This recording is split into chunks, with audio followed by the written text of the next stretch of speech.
Hello，大家好啊！今日我同大家分享點樣浸發呢個北海道遼參。今日我哋用1斤110條嘅北海道遼參。首先我哋就要用清水清洗乾淨，然之後就加清水浸發。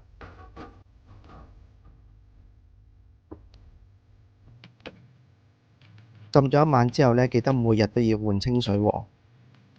記住浸發海參嘅器皿，包括你嘅手，都唔可以沾到任何一滴嘅油，因為一有油嘅話呢，佢就唔會再發㗎啦。浸咗2晚之後呢，我哋就明顯見到海參係比較大咗㗎啦。然之後我哋就用把鉸剪喺個海參個肚度剪開佢，咁樣會浸發得好啲嘅。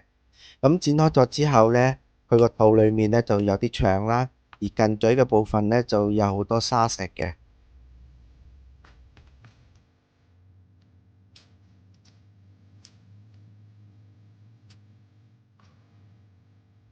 北海道遼參呢就見到佢嗰啲刺呢比較明顯啦，而且係好密嘅。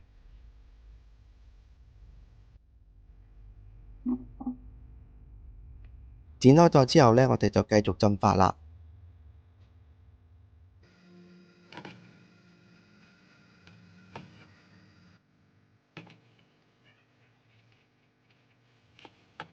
浸咗3日啦，海參開始現身啦，我哋就要幫佢清洗乾淨。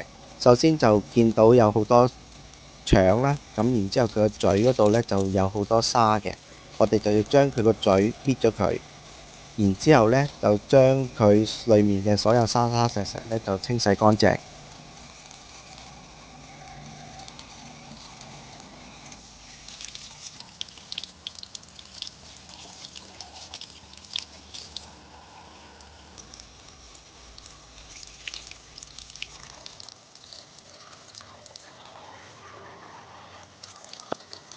之後我哋就要進行焗水嘅步驟。